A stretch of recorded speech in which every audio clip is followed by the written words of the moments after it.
Hello, friends, and welcome to the Point, the home services podcast that focuses on marketing and operational solutions to help you get better. Because if you're not getting better, you're getting worse. Now, let's cut through the bullshit and get to the point.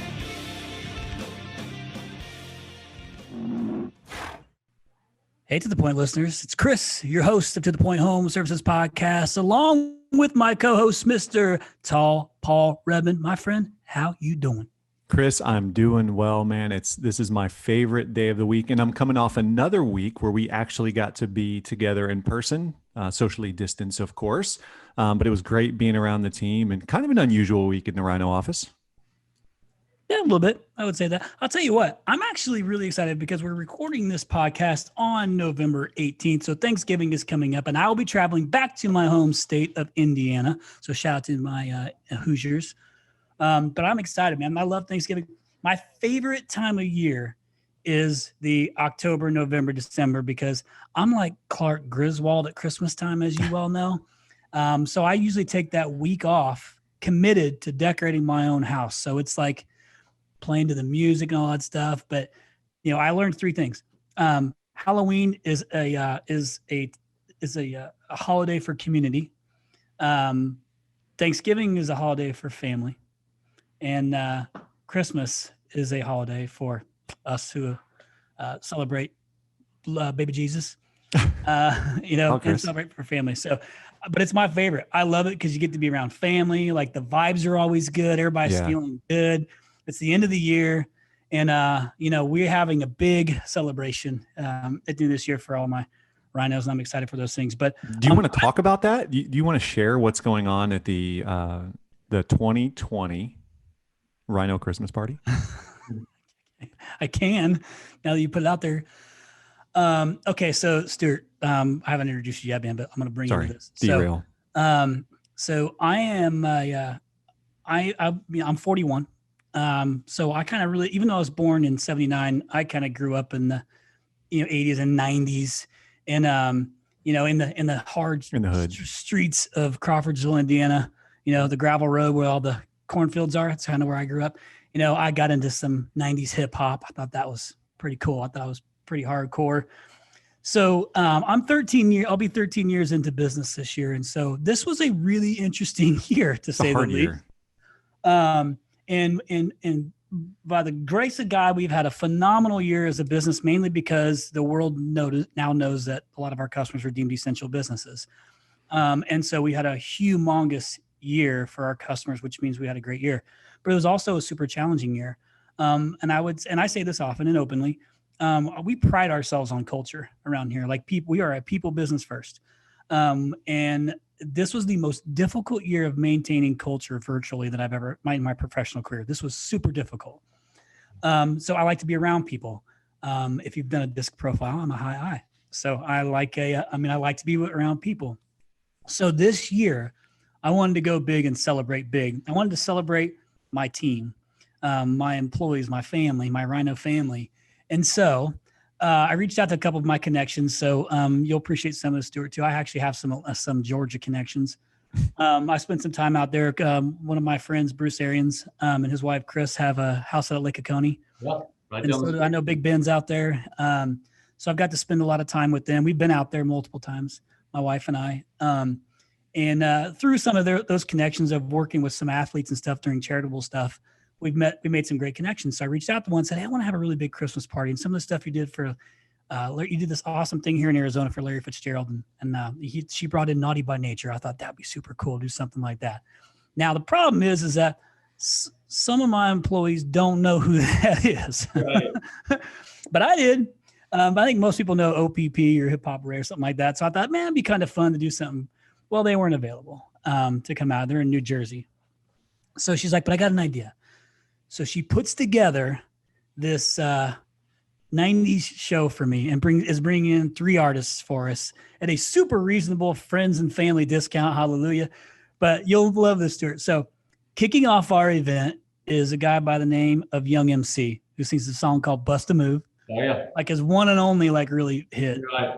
So the second one coming in, the next artist is is, oh gosh, who's the Tone Loc. Tone Loc. Tone Loc coming in, Wild Thing, Funky Cole Medina. And then the closer. And the closer is Coolio. Wow.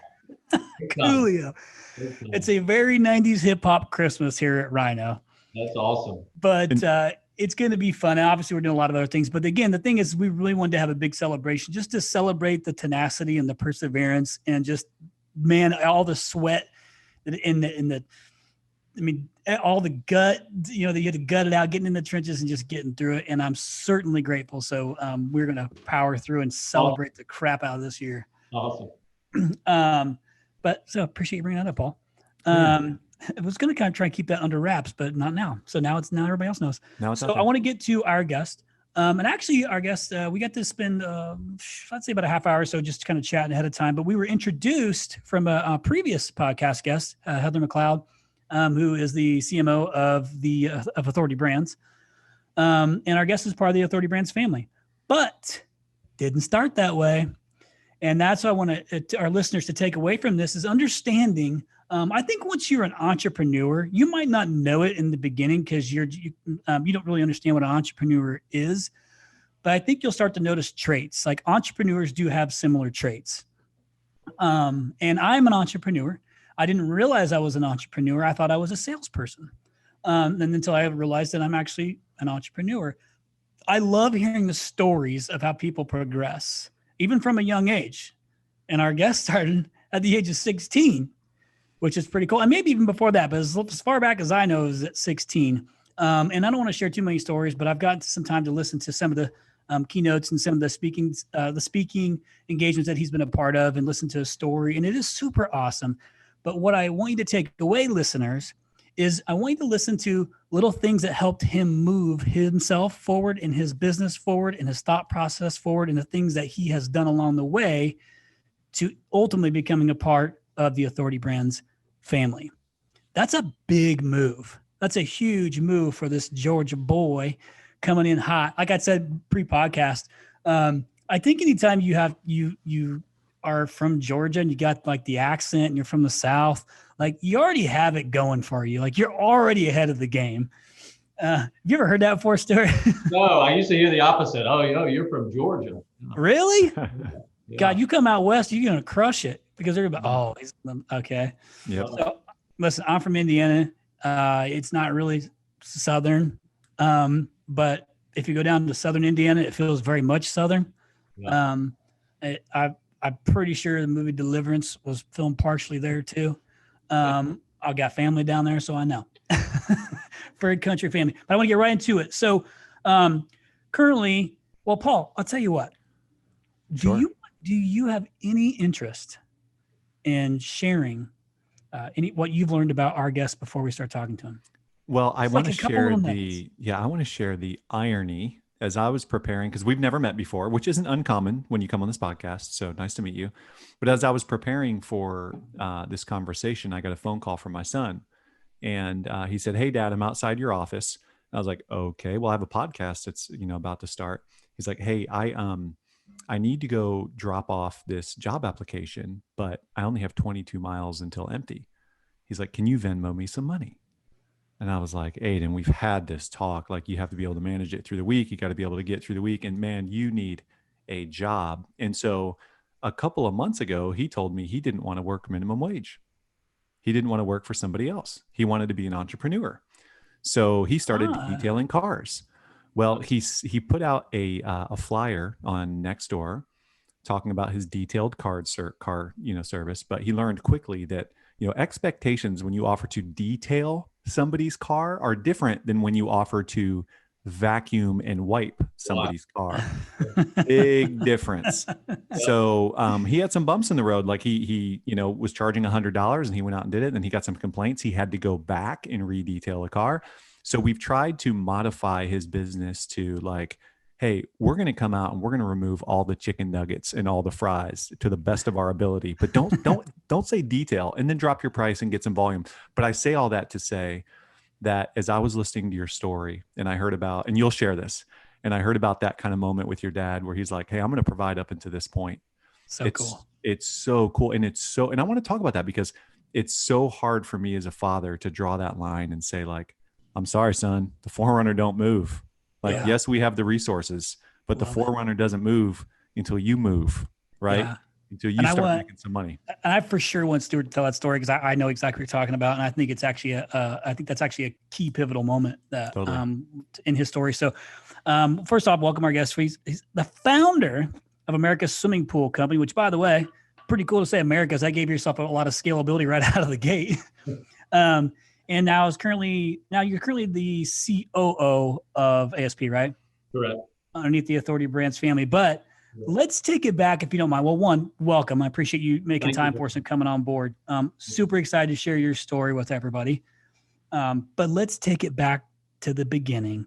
Let's talk about what Paul is talking about, kind of about that 16 realization piece of it and kind of that whole story. And let's go ahead and take it all the way up into 2001 when you started ASP.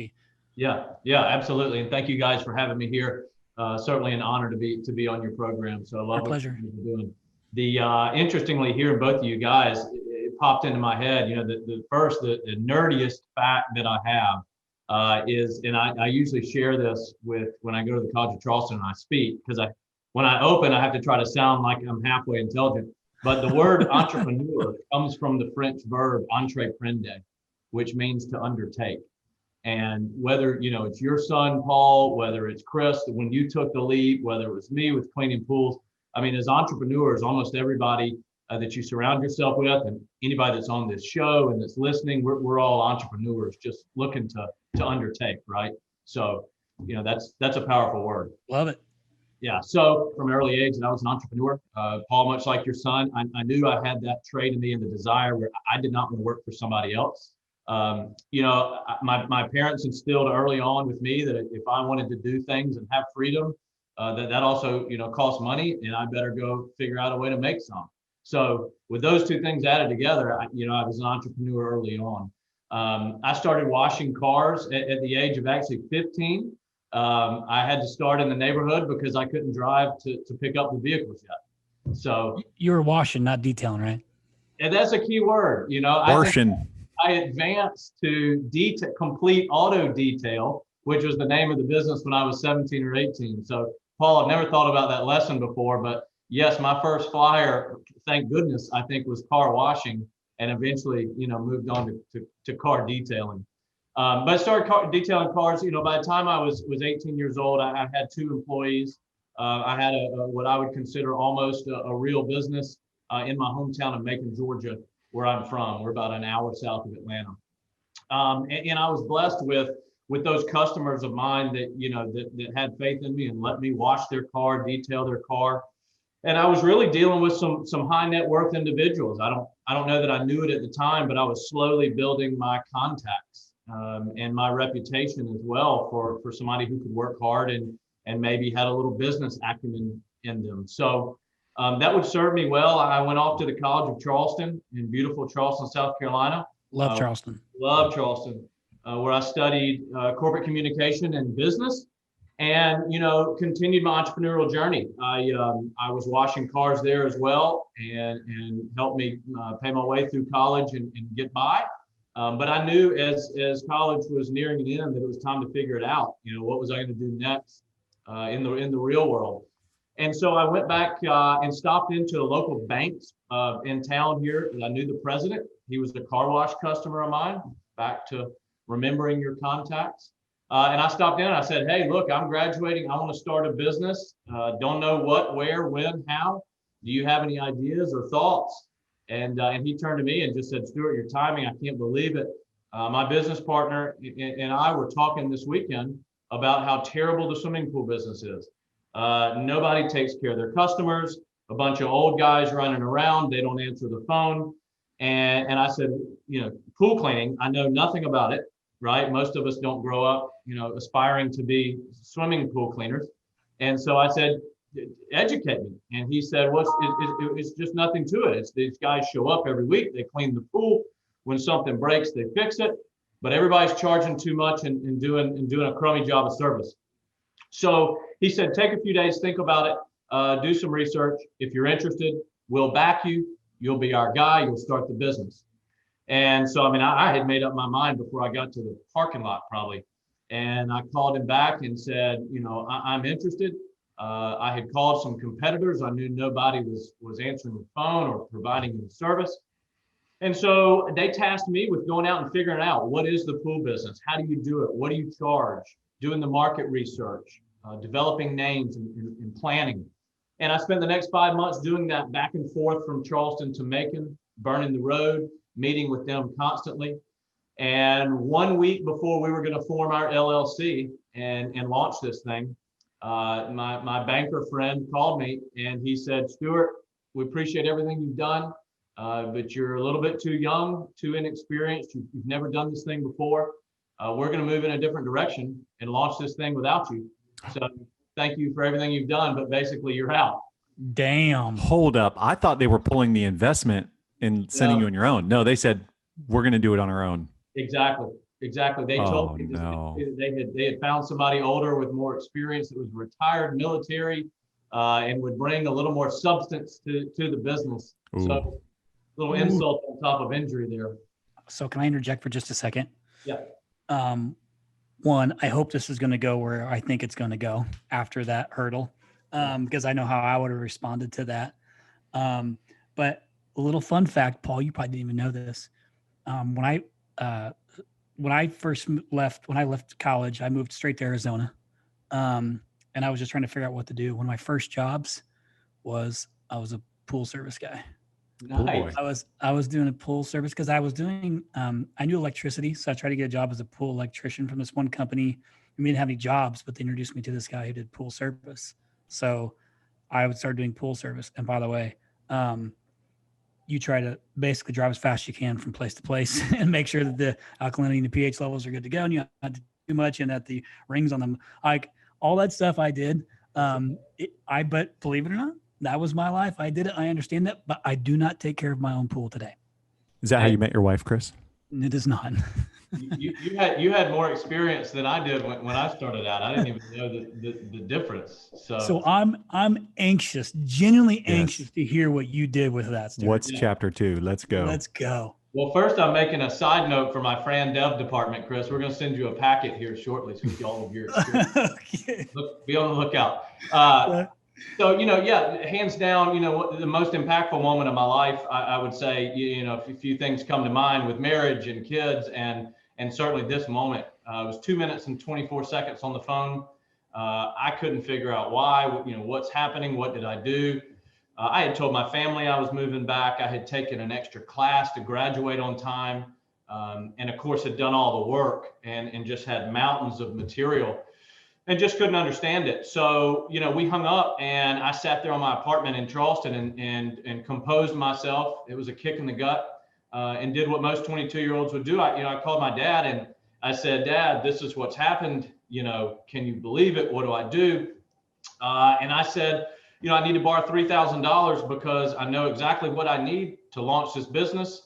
That's as cheap as I can do it for. And I'm gonna compete with these guys. I've done all the work to get to this point. Nice. They do this to me. Let's go. Love it. Let's go. And of course, he's a very conservative gentleman and wise, and he tried to dissuade me from doing that. Don't compete against these guys. They've got the money, the resources. And I let him, give me his whole. He went on, and I finally said, Dad, will you put Mom on the phone? And about 2 minutes later, I had the $3,000. That's how it works in my house. So your dad was a pediatrician, right? Pediatrician in Macon. Exactly. Yeah. So he thought I needed to go back to school and do more schooling, and I wanted to go clean pools, and that's a hard thing to reconcile. And so they did. They supported me, but they knew I was an entrepreneur. I mean, they knew that's what I was going to do. I had to figure out the industry. And so they loaned me the money, and I started, ironically, Chris, to your point, the name that the business started was All Seasons Pool Company. And so that's where the A, the S, and the P logo came from. Got it. Okay. We would eventually grow into that name a little more when we franchised. So All Seasons Pool Company, my wife, girlfriend at the time, my wife now, helped me come up with the name and the marketing. And I moved back to Macon thinking I was going head-to-head competition with these guys. I was walking in the Lion's Den. So I didn't tell anybody. I got my stuff together, came back, and found out a couple months into it that they never even got the business started. They never had the right partner to get going. Be honest. How'd that make you feel? Pretty good. I bet it did. Pretty good. But it's interesting, hammering on this point. It would come full circle about 5 years later when an article in the paper came out that I had franchised the company, and they knew we'd had success in Macon. But once we started franchising, they began to tell a different story than the actual reality. I was really hoping you were going to say they approached you about being a franchisee. That would have been amazing. That's the longer story for another day. The best part is you now didn't have this partner you were indebted to. And we all know you don't really have to pay your mom back. I don't know if you did or not, but that's how it works in my house. Sorry, Mom. Love you. Thank you.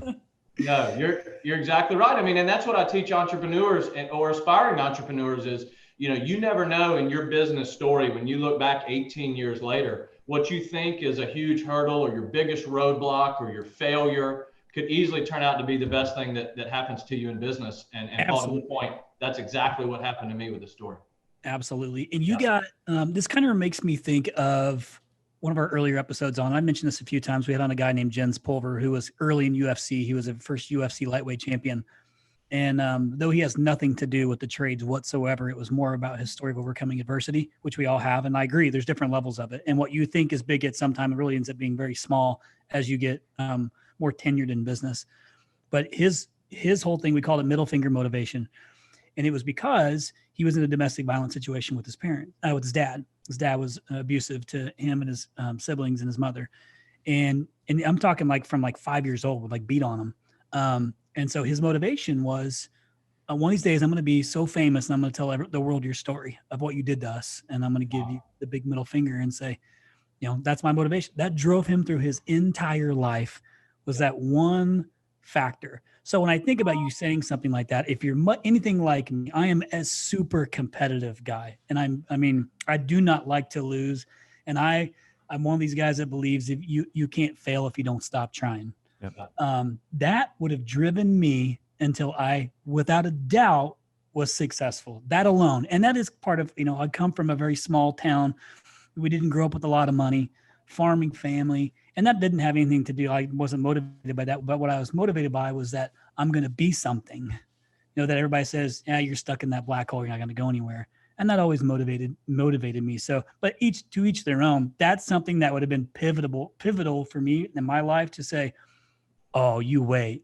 No question. You did that to me, you wait. And then I would have been like, I'll show you. That'd been the motivator. Is that how it worked out for you? No question. I would say to your point there, Chris, there was not a day that went by or multiple times a day in the beginning, especially the first few years.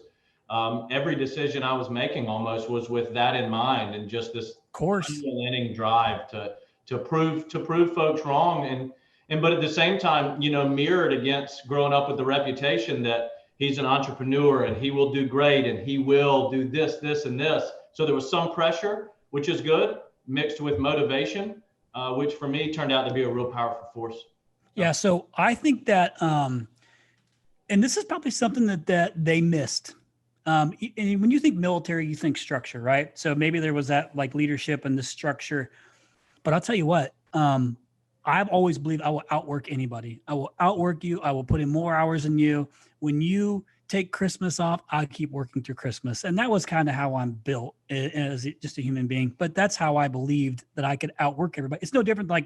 Take this back. When I was in high school and I was a wrestler, I was a very great wrestler. 103. I was 103 pounds. Nice.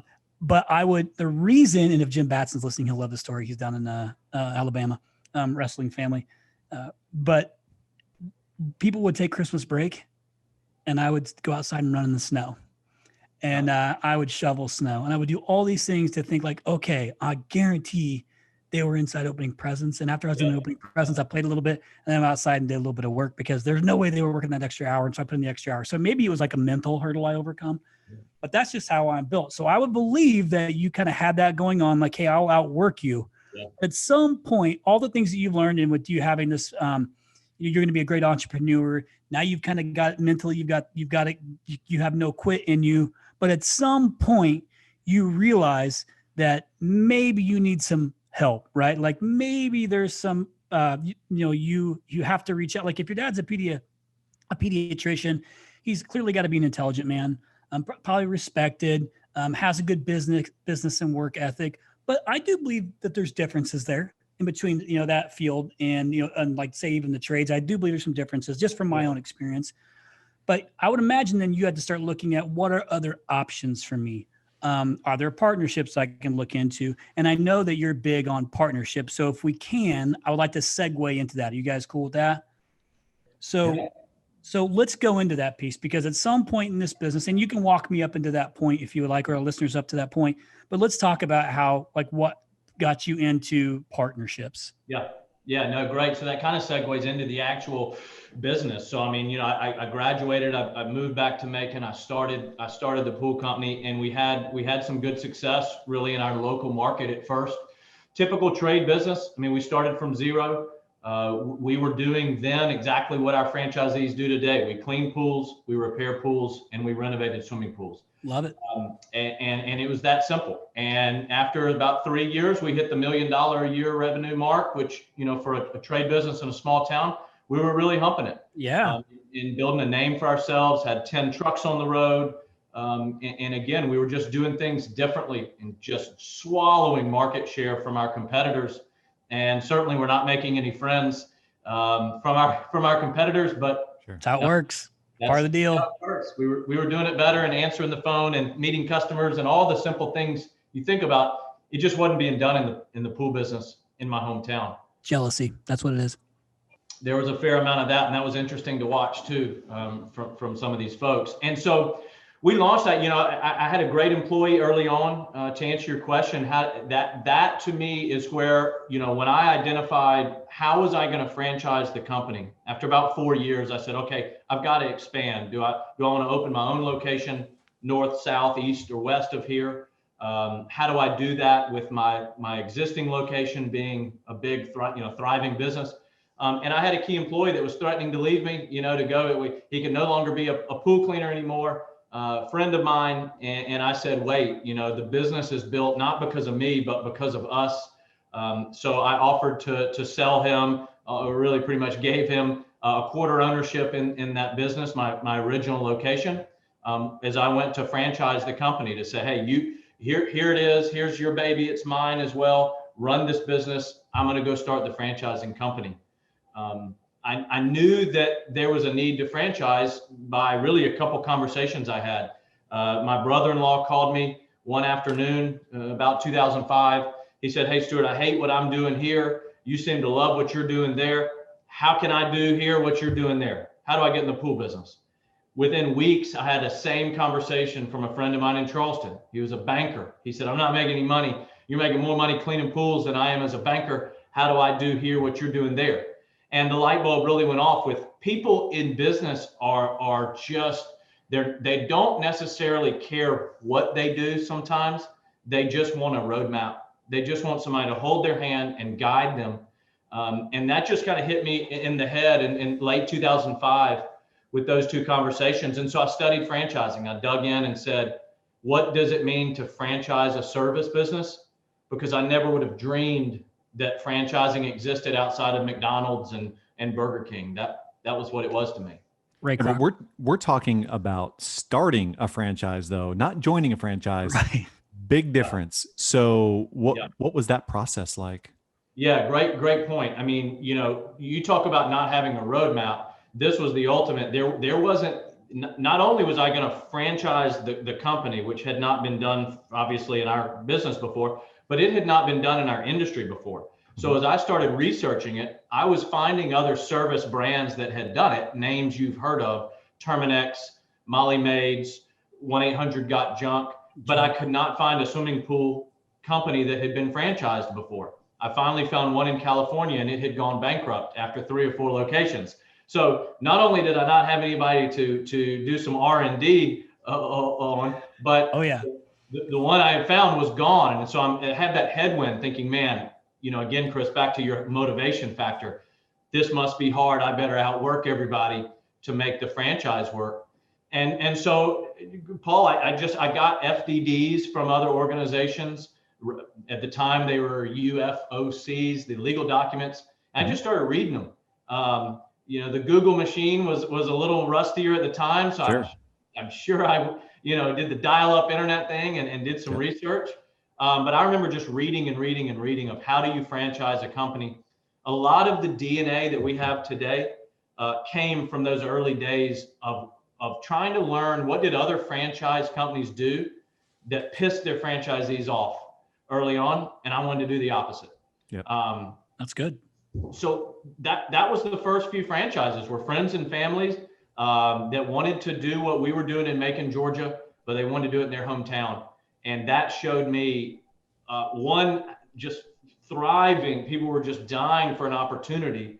They wanted the roadmap. But two, the pool industry was ripe for the picking because nobody was doing it. And every market we were looking at was fragmented. It had this horrible customer service. People were the competitors were overcharging, and we could outwork them. And that was the simple premise in the beginning. 5 locations pretty quickly turned into 10. And I sold, at that time, I made the decision to sell the rest of my original location to my employee, who was my business partner, and let him totally run it so that I could take all those chips and shove them into the middle of the table and take a chance to buy a building and become a real franchising company. Oh man, I love that. It gives me goosebumps. That was so Paul, I'm sorry, give me a second, buddy. go You ahead. know how it is. Once I'm on one, like it's go time. So what that makes me, so I'm putting myself in your shoes, Stewart. I have a feeling like we are probably very much alike, it seems like. But when I think nobody else is doing it, I immediately want to do it. I want to be like, I'm okay with being the first. Now, mapping out an actual franchise and all that comes with that seems miserable to me because it's just not what I'm best at, as all those little bitty details of mapping, having to think through all that stuff. I'm for sure a doer. I'm a visionary. I'm gonna go out and do it. A/B test the heck out of everything. And I'll explain this for a second. So for anybody who's listening for the first time, I'm also the CEO of a company called RYNO Strategic Solutions, which is a digital marketing company for the trades only since 2008.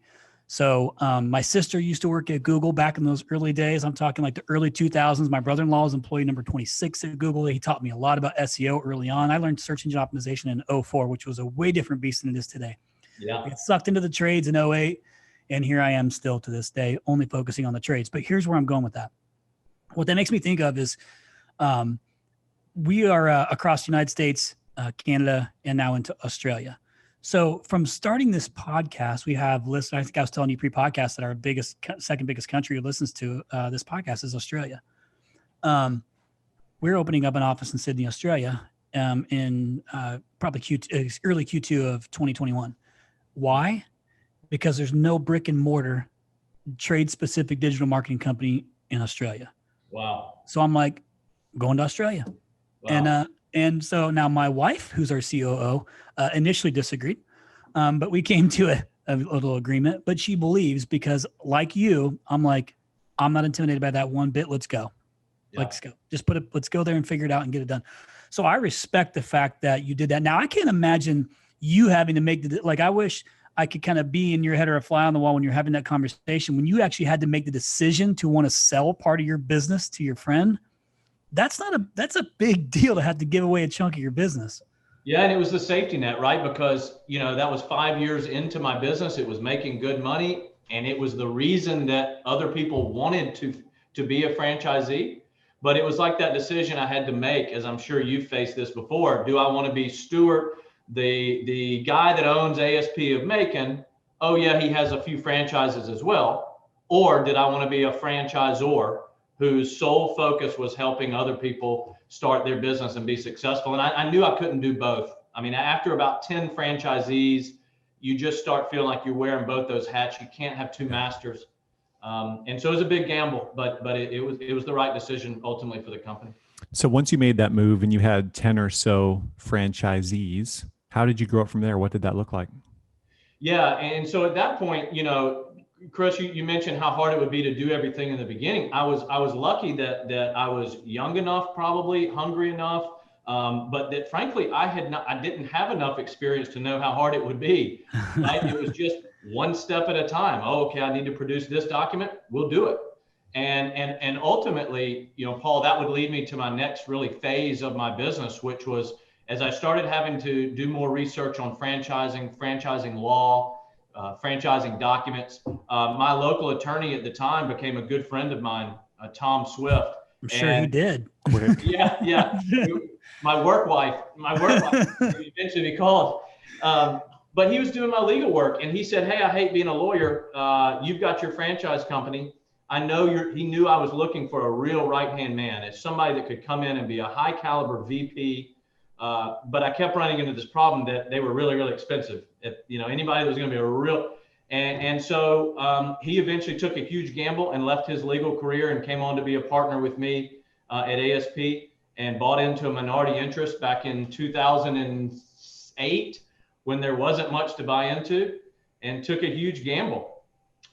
And that was another example of where I was able to leverage a relationship I had with somebody who was just a rock star of an attorney, a good friend of mine who understood franchising and who wanted to take a ride, with my vision and take a chance on creating something great.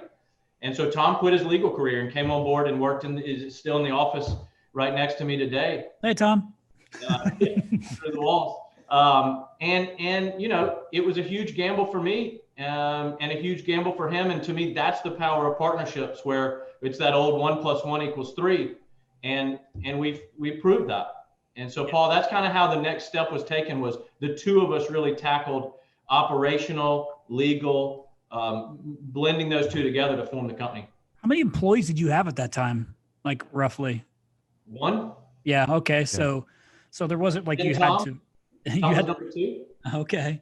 Yeah. Because I was thinking, like, at that point, do you have to, rally the troops a little bit to get them on board? Was that, or that probably comes a little bit later down the line? That certainly came later. What's fascinating about you mentioned team. If you look at my organization today, if you go back, so we're in 2020. If you go back to 2008 when Tom really came on board, and we were on this first building that I rented on what today is a 5-acre campus with multiple buildings and one employee. If you stagger that and look at about every 6 months along the way, I would make a key hire for the next 10 years. And we would build a team of over a dozen key executive folks here that are at the company. And we've never had one of our key people leave since that time, all the way back to Shelly Smith, my office manager at 2008. And we built a real team environment here. And where did you and Tom take it from there in terms of number of locations? Yeah, so when Tom came on board, we probably had about 15 locations, and we were really able to start to ramp that up. I mean, we moved very quickly from an organic friends and family group of franchisees into kind of the real franchising space, where folks were coming in that did not know us and they were making a real investment. So we would eventually go on to, if you fast forwarded to today, we've got 115 franchise owners operating in 23 states. We're in about 400 cities, and we're cleaning about 25,000 pools a week. We're with about 500 trucks on the road. So that's so cool. I have to hold myself back to tell that stat anytime. That's so cool. Story, but that's kind of the finish line where we are. Where are you trying to take this thing? Yeah, great question. That's the next step, right? When you look back 2 years ago, when we made the decision to sell to Authority Brands, again, another partnership step in my career evolution. Tom and I knew that we had gotten it to, we were approaching 75 million in total sales. At that time, Incredible. We were approaching 100 franchisees. And we knew we really had something, but you're kind of at an inflection point, right? All of our employees were out of Macon.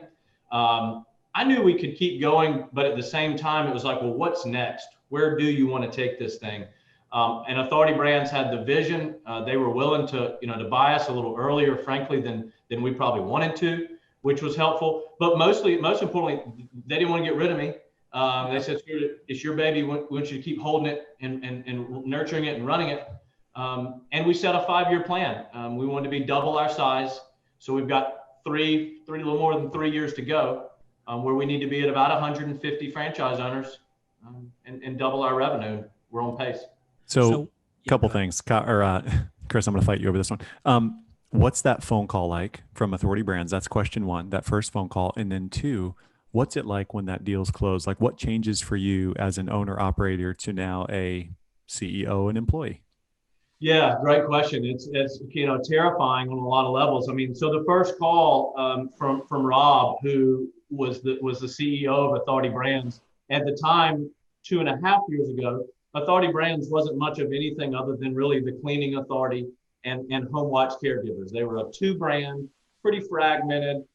They had an idea that Authority Brands would really want to take off and be a global powerhouse, but they weren't at the time. It was really just kind of an entity operating two franchise systems pretty separately and independently. So we were fortunate that they got bought by a private equity firm, again, 2.5 years ago. And that private equity firm is brilliant. I've loved working with them, Apex. And they said, hey, we want to make Authority Brands a household name, a 10 or 12 system conglomerate that can do anything and everything in the home service sector. That was their goal. And so they told Rob, our very first mission needs to be an acquisition, early, quick, right out of the gate. Who do you want to be? And Rob is nice enough to at least lie to me and say that we were the first. We were immediately popped in his mind. That's what he tells us. And he picked up the phone and called me. He called me, I believe him, because he called me a week before they even closed. And he said, Stewart, Apex has not bought us yet, but we close next Friday. Are you interested in making a deal? So cool. Which was kind of scary because he had been here a year earlier to meet with us. It was too early for us. He knew our kind of our vision, our number, our goals.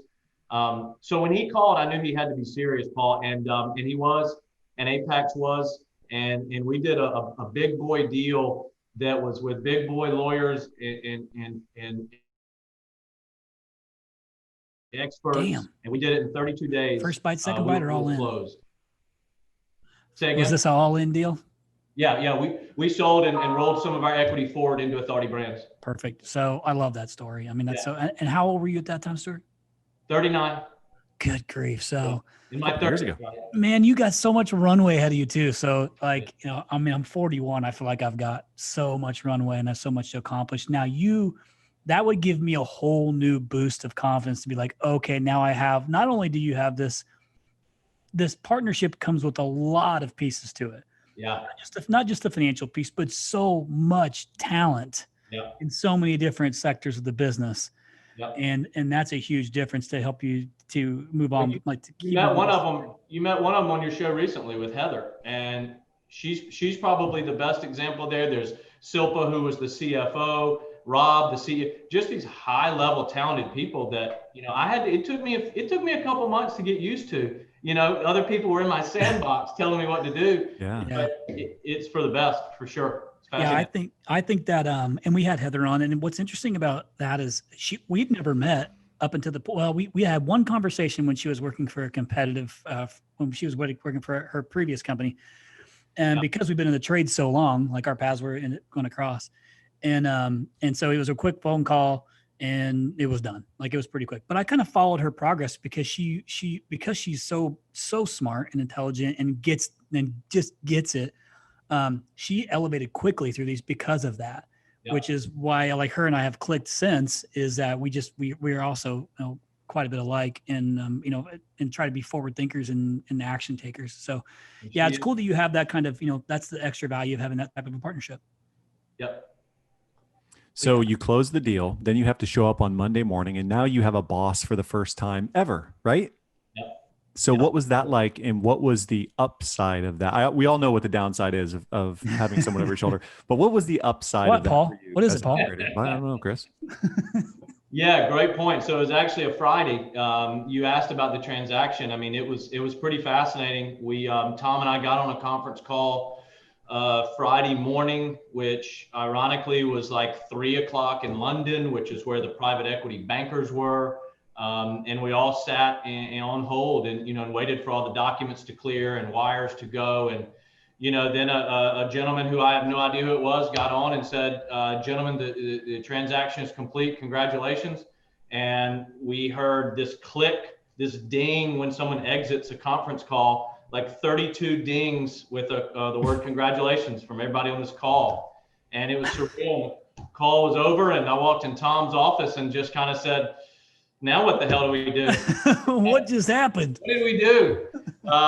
And so, we really spent the next few hours. We had a game plan. We didn't sleep the night before because we wanted to be methodical. We had families, other people's families who needed to know this information in a methodical order, because Tom and I knew we weren't going anywhere and we knew the company was only going to be better, but that's only words to somebody else. Yep, absolutely. And that was, we made sure immediate meeting number one, literally 15 minutes later, was our entire staff.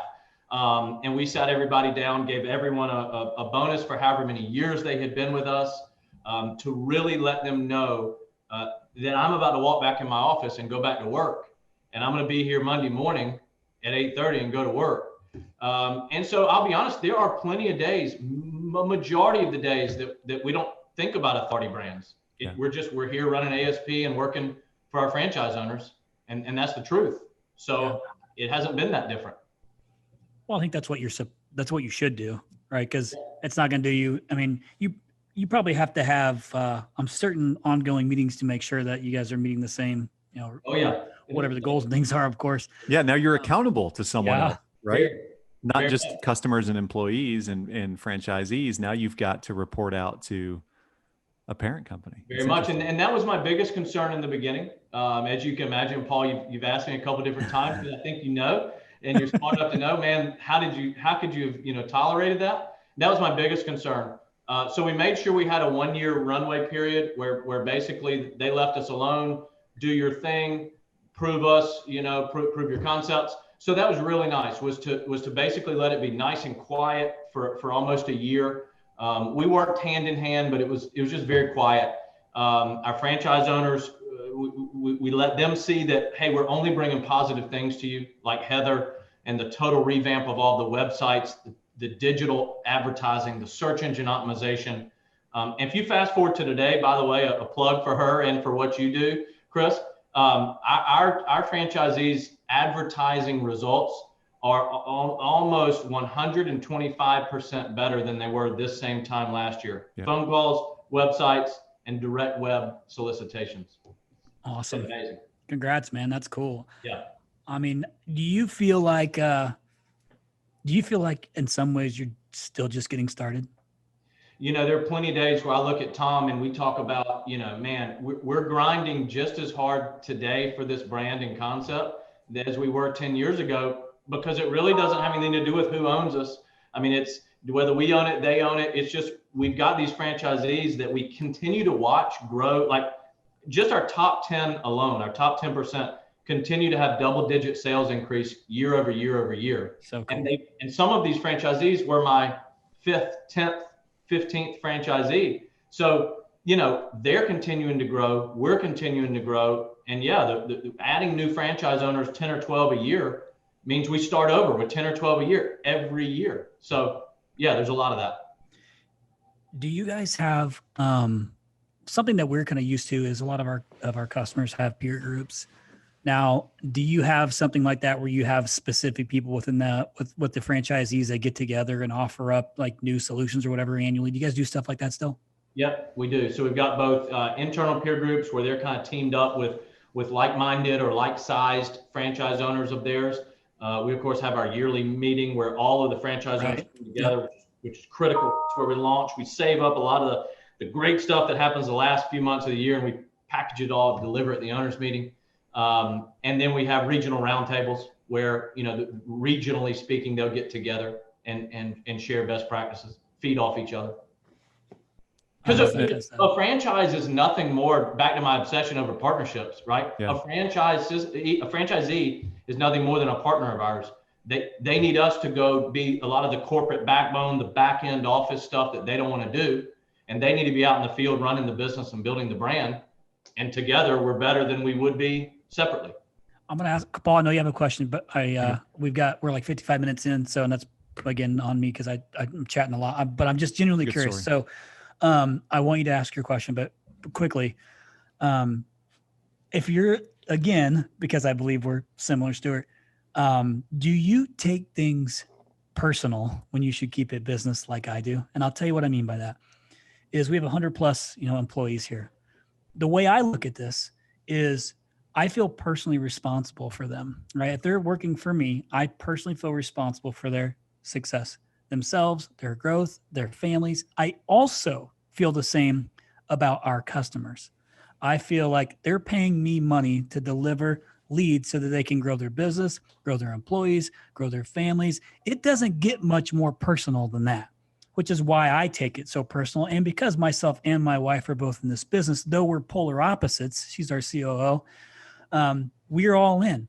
And so we treat it all in no matter what size we get. Do you find that you're similar in that way at all?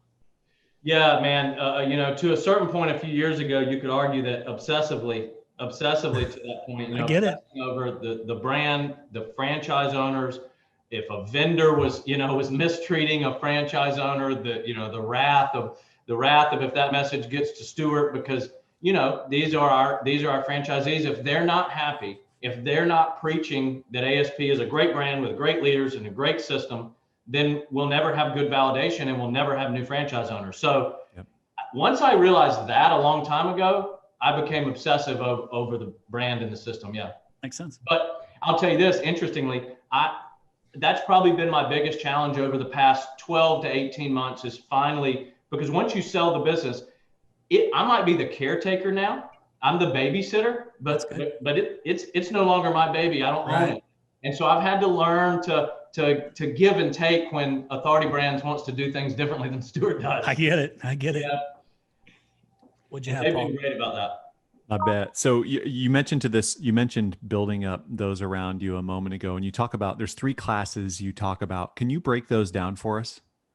Yeah, 3 classes of kind of how you make decisions based on the stage of the business you're in. Yep. Right. That's kind of what you're referencing. Uh-huh. Yeah. So I think in the beginning, you're just out as an entrepreneur trying to build a business, right? You're a small business, and there's maybe a few employees that you have, or a lot of the times maybe it's just yourself and it's just you.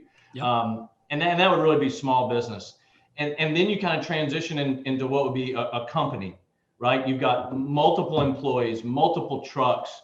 You're now bigger than just a small business. It's not just you. And that becomes more complex, but a business owner has to adapt with that. They have to go from being the small business owner to now being the owner of a company. And then it kind of progresses. If you want to go bigger, the next stage would really be a brand, right? Even if you're not franchising yourself, I think once you want to go from being a company to being a brand, it's a huge leap. And that might mean the heating and air conditioning business in your hometown, you want to be a brand, meaning you want people to see your truck and immediately associate what you do, how you do it, why you do it, because that's what they associate your name and your logo with. That's a brand. Or maybe it's a franchising brand and you literally are forming a nationwide brand. So I've kind of always seen those 3 buckets. I've preached that to our franchisees, preach that to any entrepreneur that I'm talking to. Which bucket do you want to be in, or which bucket are you in currently? Man, I've been through all three of those. That's cool because I can completely relate to it, which is pretty neat. And I do believe, and I'm always transparent about what I do and don't know. But early on, when I was a small business, which I still really consider myself a small business in the grand scheme of things, but I learned business by being in business. Like I was good, even though I was an entrepreneur, I was trying to learn that I was just good at sales and marketing. And I decided to take it on myself to learn how to do all this internet stuff back in the early 2000s. But I didn't know anything about business. Now, thankfully, my wife, she did. I mean, she knew financials and she knew organization and operations and management and things like that, where I didn't. I learned business by being in business. Once I hit that second phase that you talk about, kind of becoming a company, is when I really started to hit a stride. And then we identified, the name of my company early on was called Brickyard Marketing because I started in Indiana. And the thought process was I'm from Indiana. I used to race cars. The Indianapolis Motor Speedway is there. The nickname is the Brickyard. I want everybody to know that Brickyard's a local marketing company because they were scared to death of building a website that early on, in 2000s. It was still new. But then I segued into a brand because Brickyard no longer made sense once we went out, into multiple states. and I segued into a brand, and now we've really hit a major stride, but I still believe we're just getting started. So I could relate to all those steps that you're talking about. Paul, do you have anything else that you want to add to there? You've been a part of this journey for at least, on a couple different levels for us, but you've kind of experienced at least that segue too for us, with being a part of RYNO. Yeah, surely. Sometimes all in one day. Yeah, you ain't kidding. Nice. You ain't kidding, man. But this what I love about this podcast is Chris and I learned so much. And like, we went into this podcast with a set of questions that we barely asked because we're generally or genuinely curious, and like, you've got such an interesting story. Can you go a little bit deeper on like what advice you would give to new franchisees and kind of that space a little bit? Well, hang on a second. Let me add to that.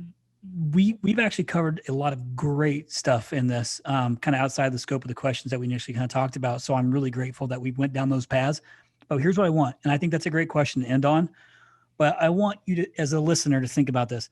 This is regardless if you want to be a franchise or not, if that's on your agenda or not. I think that it's good from your perspective, Stewart, to tell it, kind of how you went through it. But what is the biggest advice you would give to someone who wants to be a new franchise or that wants to be a brand? Yeah, great question. So something pops in my head here. If I have an aspiring business owner, say they've just started out, it doesn't matter what business they're in. I have folks that like to come by and they're gracious enough to want to talk to me and just pick my brain. Okay, so this answer would go to them. Or my last day of pool school, I meet and I host, kind of a forum. I host with these franchisees, and they're about to go launch their business, and I'm kind of giving them my last hurrah and some words of wisdom. This concept applies to both. I always ask them, why are you in business, and what's your exit strategy? Meaning, I really want to kind of blow your mind here with a question, new business owner or new franchisee, because while you feel like you're just getting started, every decision you make it's got to be made with the next step in mind. I don't mean you have to make that decision like, hey, one day I want to sell to Authority Brands, 20 years from now. Maybe just think about, what do you want next year to be? What do you want 5 years to be? And when you can start picturing yourself in that arena, the decisions you make today will be made more efficiently, more effectively, and they'll be made with a purpose. So, Paul, I kind of sum that up by just saying, think about what the decisions you make today with something else in mind. Don't make them haphazardly, and don't make them without thought, because they're all going to be part of a greater message, a greater picture one day. Do you find that people are uncomfortable talking, especially in the early stages of a business, about an exit strategy? Is it like, It's like, oh, I don't want to talk about that. Like that's taboo. Wildly. And so I experienced that early on with deer in the headlights look, 10, 12 years ago. So I learned to say that before I ask them this question, the last day of pool school, I say, I know you're going to think that I'm crazy with what I'm about to say to you, but I want you to think about this. The best analogy I can give is you wouldn't get on a small airplane with a pilot if you didn't know that the plane wasn't full. What's the weather like? Does he have a flight plan? And where's he going to land? Right? If you want to know all those things before you get on the airplane, what's the difference in if you get on a motorcycle or start a business? All of those things have steps along the way so that you don't crash and burn. And people don't take the time to think about that in business. When are you going to make your second hire? When are you going to launch your website? What is search engine optimization? So I try to take them back a step and say, I don't want you to write down on your piece of paper, who are you going to sell to and for how much? I'm just trying to get you to think about the decisions you make today and how they're going to impact tomorrow, next year, or maybe one day your exit. And it opens people's mind when they start thinking about, well, I want to bring on a partner after a few years, and I want to open a retail store. And right. So those are the decisions you're going to have to start making next week and next month and next year to get there. And that helps the conversation. Yeah, I think that you said a key word in there, purpose. And that's applicable to everything you just said is, what is the purpose? And I think people get nervous to talk about the exit strategy as if it's like you got to have one. And even if it's to sell, like there's nothing to be ashamed of. That if you want to build your company and sell it, that's what you want to do. It's your business. It's okay. I personally enjoy the process. It's my driver. Building this thing is the fun part for me. I don't know what I would do. But it's the fun part for me, and just seeing what else can I accomplish? What else can I accomplish with, my customers, and how where can I take my employees to? I love that process so much.